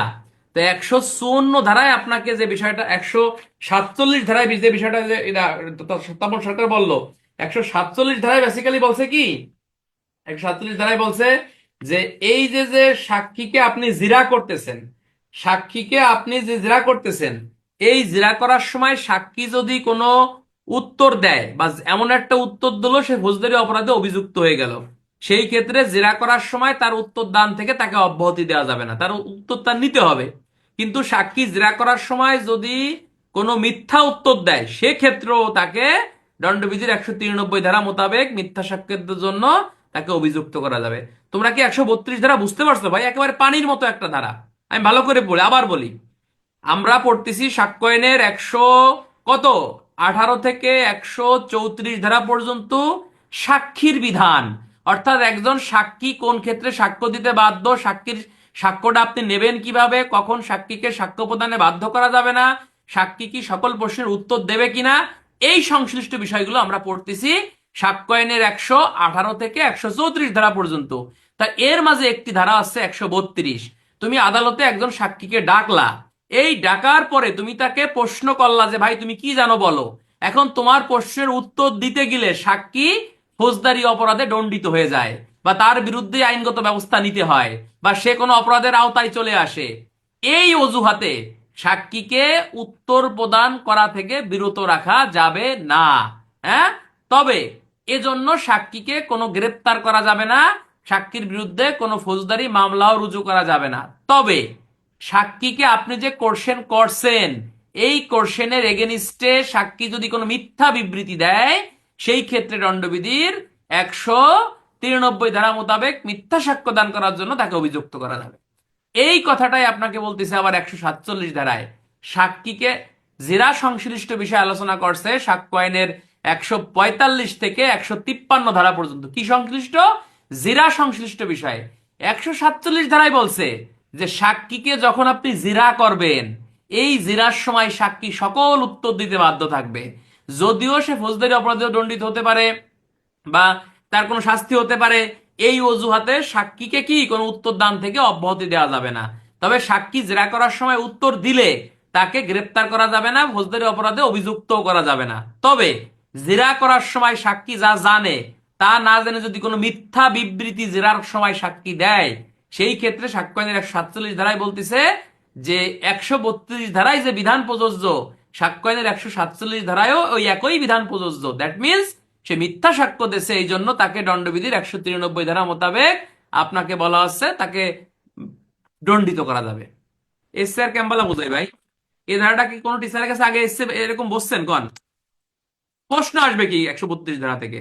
প্রশ্ন আসবে যে 1872 সালে প্রণীত সাক্ষ্য আইন অনুসারে একজন সাক্ষী ফৌজদারি অপরাধে অভিযুক্ত হতে পারে এমন প্রশ্নের উত্তর দান থেকে তাকে অব্যাহতি করা যায় কিনা, বা এই ক্ষেত্রে আইনের বিধান কি ব্যাখ্যা করো। তখন এই 132 ধারা থেকে আপনাকে অ্যান্সার আসবে। যদি সাক্ষী কথাটা আসে তখন 132। আর যদি প্রশ্ন হয় সাক্ষীকে জেরা করার সময় সে কি সকল প্রশ্নের উত্তর দিতে বাধ্য কিনা, এক্ষেত্রে কোন নিয়ম কি বিধান রয়েছে ব্যাখ্যা করো। যদি জেরার কথা পরীক্ষা আসে তখন 147। আর যদি শুধু সাক্ষীর বিধান আসে সেই ক্ষেত্রে 132। আমি কি বোঝাতে পারতেছি ভাই নাকি কন্দি? নিজের খাই আর কত বুঝবো কন, মাথা ব্যথা করে। বুঝছেন কিনা বলেন, চিল্লাই কন বুঝছেন কিনা? এর থেকে না বুঝলে আর কিছু করার নাই ভাই। লা হাওলা ওয়ালা কুওয়াতা ইল্লা বিল্লাহিল আলিয়্যুল আযীম। আমরা চলে যাব সাক্ষ্য আইনের 133, অ্যাকমপ্লিসড উইটনেস, দুষ্কর্মের সহকারী সাক্ষ্য। এই দুষ্কর্মের সহকারী সাক্ষ্য এটা কিন্তু অত্যন্ত গুরুত্বপূর্ণ একটি ধারা, এবং রিটেনে কিন্তু এই ধারাটা থেকে পদোন্নতি পরীক্ষায় প্রশ্ন আসতেই পারে। এবং যারা কনস্টেবল আছো তোমরা একেবারে 80% ধরে রাখো রাখেন, এবং আমরা যারা এএসআই পরীক্ষা দেব আমাদের জন্য এই ধারাটা মনে করেন এবছর একেবারে ফরজে আইন, একেবারে শিওর। এএসআই রা একেবারে লাল কালিতে দাগায় রাখেন, 133 ধারা রিটেনে প্রশ্ন আসি বসে রয়েছে আমার ধারণা।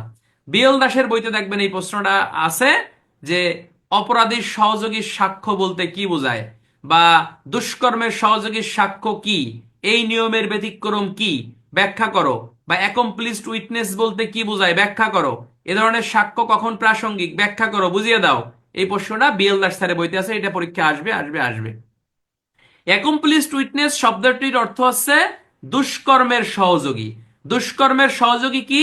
অর্থাৎ একটা মামলায় যখন একাধিক আসামি থাকবে, প্রকৃত সাক্ষীকে আপনি পাচ্ছেন না, সাক্ষ্য প্রমাণের অভাবে কি অপরাধীরা ছাড় পেয়ে যাচ্ছে, ন্যায় বিচার প্রতিষ্ঠিত হচ্ছে না, তখন অপরাধীদের মধ্য থেকে যে সাক্ষ্য নিয়োগ করা হয়, যে সাক্ষী নিয়োগ করা হয়, হ্যাঁ, ক্ষমা করার শর্তে, তাকেই বলা হয় অ্যাকমপ্লিসড উইটনেস বা দুষ্কর্মের সাক্ষী। আর দুষ্কর্মের সহযোগী সাক্ষ্য প্রাসঙ্গিক কখন বন্ধুরা? এই প্রাসঙ্গিকের কথা বলা হয়েছে সাক্ষ্য আইনের 30 ধারা। জোরে বলেন কয় ধারা? যেখানেই 133 সেখানেই সাক্ষ্য আইনের 30। এই ছন্দটা মনে রাখবেন, যেখানেই সাক্ষ্য আইনের 133 সেখানেই সাক্ষ্য আইনের 30। বাংলা কথা বুঝতে পারছেন? যেখানেই সাক্ষ্য আইনের 133 সেখানেই সাক্ষ্য আইনের 30 এবং সাক্ষ্য আইনের 114 খ। হ্যাঁ, বাংলা কথা বুঝছেন? এই 3টে ধারা না দিলে উত্তর কিন্তু পাবেন না। 30 ধারায় বলতেছে একই মামলায় একাধিক আসামির একত্রে বিচার করাকালে এক আসামি অপর আসামিকে দোষারোপ করে স্বীকারোক্তি দিলে সেই স্বীকারোক্তি আদালতে প্রাসঙ্গিক বা গ্রহণযোগ্য। ঠিক আছে কিনা? আর সাক্ষ্য আইনের 133 ধারায় যেটা বলতেছে যে দুষ্কর্মের সহযোগীর আসামির বিরুদ্ধে সাক্ষ্য আদালতে উপযুক্ত হিসেবে গণ্য হবে। দুষ্কর্মের সহযোগীর অসমর্থিত সাক্ষ্যের উপর ভিত্তি করে কোন সাজা যদি আদালত দিয়েও দেয়, সেই সাজাটা বেআইনি হবে না বা সেটা অন্যায় হবে না। কিরকম? মনে করেন আদম দেশের আল্লাহ, মনে করেন যে একটা মামলায় 5 জন আমরা আসামি, একটা মামলায় আমরা 5 জন আশা মহেশকারে মি ক্লিয়ার। তাহলে একটা মামলায় আমরা যে 5 জন আসামি, সেই ক্ষেত্রে বেসিক্যালি এই যদি আমি যদি বলি যে আমার সাথে অমক অমক অমক ছিল, আমরা ডাকাতি করতে গেছিলাম, আমরা ডাকাতি করতে গেছিলাম, তাহলে আমার অন্য কোনো সাক্ষ্য নাই, খালি আমার মুখের কথার উপর ভিত্তি করে অন্যদের সাজা দিয়ে দিয়েছে। তাহলে আদালত যদি সাজাটা দিয়েও দেয়, সেই সাজাটা বেআইনি হবে না, অর্থাৎ এটা আইন সমর্থিত হবে। এটা 133। 114 খতে কি কইছে? 114 খতে কইছে দুষ্কর্মের দুষ্কর্মের সহযোগীর অসমর্থনমূলক সাক্ষ্যের উপর ভিত্তি করে বেসিক্যালি যদি আদালত মানে দুষ্কর্মের সহযোগীর অসমর্থিত সাক্ষ্য আদালতে অগ্রহণযোগ্য, অর্থাৎ আদালত এটা মানে মনে করবে বা ধরে নেবে। কিরকম? 114 খটা একটু বাড়ি করে দেখেন, এখানে স্পষ্ট করে বলে দিছে। 114 খ কই দেখি। 114 খতে বেসিক্যালি আপনাকে বলতেছে যে 114 খতে আপনাকে বলতেছে যে গুরুত্বপূর্ণ তথ্যাদি সমর্থিত না হলে দুষ্কর্মের সহসার বিশ্বাসের অযোগ্য। মনে করেন আমি কলাম যে আমার সাথে অমক অমক ডাকাতি করতে গেছে, কিন্তু খালি মুখেই আমি করছি, কিন্তু বাস্তবে অন্য কোনো প্রমাণ দিতে পারতেছি না আসলে তারা আমার সাথে ছিল কিনা। তাহলে আদালতে যদি এরকম কোনো সাক্ষ্য আমি দেই যে আমার সাথে অমক অমক অমক ছিল, এটা খালি মুখেই কইছি আমি, তাহলে এই কথার উপর ভিত্তি করে আদালত সাজা দিয়ে দিলে সাজাটা বেআইনি হবে না। কয় ধারায় বলতেছে? 133 ধারায়। আর 114 ধারায় কইছে দুষ্কর্মের সহযোগী যারা সাক্ষ্য আছে, গুরুত্বপূর্ণ তথ্যাদি যদি সমর্থিত না হয়, এমন সাক্ষ্য আদালতে কি হবে? অসমর্থিত হবে। এটা আদালত ধরে মনে করে নেবে। যেহেতু 114 ধারায় আপনাকে বলতেছে খণ্ডনযোগ্য বা ঘটনাগত অনুমান, আদালত ধরে নেবে মনে মনে মনে ধরে নেবে মনে মনে করবে যে দুষ্কর্মের সহযোগী সাক্ষ্য দিয়েছে, এটা আইনগত ভিত্তি নাই, এমনিই কইছে, এটা মনে করবে, কিন্তু অন্যান্য সাক্ষ্য দ্বারা আপনাকে এটা প্রমাণ করতে হবে। এটা বলতেছে সাক্ষ্য আইনের 114 খতে। রিটেনে প্রশ্ন কি আসবে বন্ধুরা? রিটেনে প্রশ্ন আসবে কি যে অ্যাকমপ্লিসড উইটনেস এর ব্যাখ্যা দাও, দুষ্কর্মের সহযোগী সাক্ষ্য কখন আদালতে প্রাসঙ্গিক ব্যাখ্যা করো বা বুঝিয়ে দাও, বা দুষ্কর্মের সহযোগী বলতে কি বোঝায়। তখন লিখবেন 30 ধারা লিখবেন, 133 ধারা লিখবেন, 114 খ লিখবেন। এই তিনটে ধারা না লিখলে কিন্তু ফুল মার্কস কভার করবে না। বুঝছেন কথা ভাই নাকি বোঝেন নাই? আর 134 ধারা থেকে প্রায় পরীক্ষায় আসে, এবছরও পরীক্ষায় এটা আসবে যে সাক্ষীর সংখ্যা। সাক্ষীর সংখ্যা মিন্স একটা মামলা প্রমাণ করার জন্য নির্দিষ্ট পরিমাণ কোনো সাক্ষীর দরকার নাই। একটা মামলা যেমন 10 জন সাক্ষীতেও প্রমাণ করা যায়, একটা মামলা একজন সাক্ষীতেও কিন্তু প্রমাণ করা যায়। ঠিক আছে কিনা? এই জন্য বলছে মামলার প্রমাণের জন্য নির্দিষ্ট কোনো সাক্ষীর প্রমাণের দরকার নাই। মুসলিম আইনে বিবাহের জন্য 2 জন পুরুষ সাক্ষীর প্রয়োজন হয়। হ্যাঁ, ঠিক তেমনি অন্য ক্ষেত্রেও দেখা গেল যে আপনার নির্দিষ্ট কোনো সংখ্যার দরকার নাই, একজন সাক্ষী দ্বারাও আপনি মামলা প্রমাণ করতে পারবেন। এই হলো সাক্ষ্য আইনের বেসিক্যালি আপনাকে বলতেছে 134 ধারা। এখন আমি একটা আজান দিচ্ছি রে ভাই, আমি একটা বিষয় আমি ক্লিয়ার করব। হ্যাঁ, পেয়ার 270 সাক্ষ্য আইনের 134 ধারার সাথে পেয়ার 270 বিধিটা আপনারা খেয়াল করবেন, এটা গুরুত্বপূর্ণ। আচ্ছা বন্ধুরা, কালকে কিন্তু অবশ্যই আমাদের ক্লাস আছে রাত 9টা 15, কেউ মিস করবো না আমরা। আজকে আমার ডিউটি আছে যে আগে ক্লাস নিলাম, সবাই গ্রুপ থেকে দেখবেন। আমি বলি সাক্ষ্য আইনের আজকে আমরা বেসিক্যালি পড়লাম 126, 125 থেকে এই 134 ধারা। এই ধারাগুলো কিন্তু অত্যন্ত গুরুত্বপূর্ণ, এবং এখান থেকে যে প্রশ্নগুলো আসবে যে উকিল কখন যোগ্য সাক্ষী, উকিল কি সাক্ষ্য প্রদানে বাধ্য কিনা, এর ব্যতিক্রম কি, তারপর হচ্ছে আপনার মক্কেলকে সাক্ষ্য প্রদানের সুরক্ষা দেওয়া হয়েছে কোন ক্ষেত্রে, 129 ধারা। প্রশ্ন আসতে পারে যে দুষ্কর্মের সহযোগীর সাক্ষ্য কি, দুষ্কর্মের সহযোগীর সাক্ষ্যের ব্যাখ্যা দাও, বা দুষ্কর্মের সহযোগী বলতে কি বোঝায়, 133 ধারা। প্রশ্ন আসতে পারে একটা মামলা প্রমাণ করার জন্য কতজন সাক্ষীর প্রয়োজন, 134 ধারা নির্দিষ্ট প্রমাণ সাক্ষ্য দরকার নাই, পেআরবি 270 বিধি এখানে ব্যবহার করবেন। এখান থেকে আপনার প্রশ্ন আসতে পারে যে আপনার এই মানে দাঁড়াও খাচ্ছি, এখান থেকে আপনার প্রশ্ন আসতে পারে যে পুলিশ পুলিশ পুলিশ ম্যাজিস্ট্রেট এবং হচ্ছে আপনার রাজস্ব কর্মকর্তা অপরাধের সংবাদ দিতে বাধ্য কিনা বুঝিয়ে লেখো। প্রশ্ন আসতে পারে জজ ম্যাজিস্ট্রেট, এই কথা খোঁজাচ্ছ কেন? হ্যাঁ হ্যাঁ।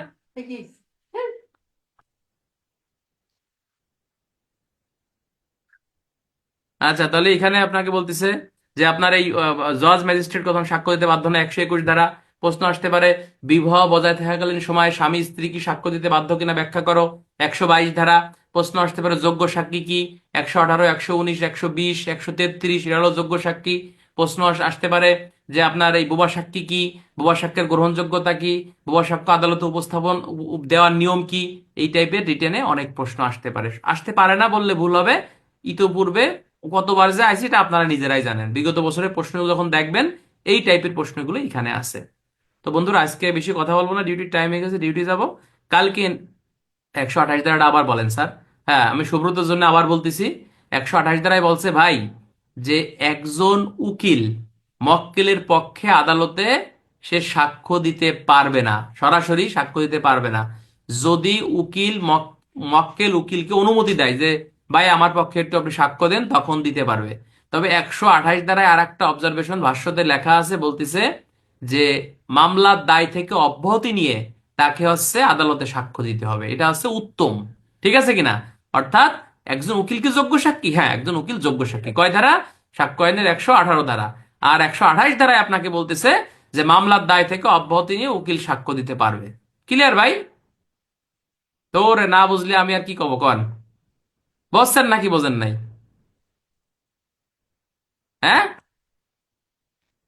হ্যাঁ, বোঝেন নাই কিটা বলেন? বুঝছেন?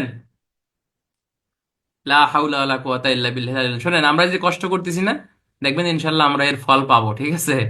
আমরা কষ্ট করতেছি, ইনশাল্লাহ আমরা আমি ক্লাসে ফাঁকি দেই কিনা কি করি এটা তো আপনারা জানেন। ঠিক আছে না বন্ধুরা? আমি যথেষ্ট আপ্রাণ এবং মন থেকে পড়ানোর চেষ্টা করি। ঠিক আছে ইনশাল্লাহ বন্ধুরা, ভালো থাকেন সবাই। আসসালামু আলাইকুম রহমতুল্লাহ। কালকে ক্লাস রাত 9টা 15। কালকে ক্লাস রাত 9টা 15। ধন্যবাদ সবাইকে।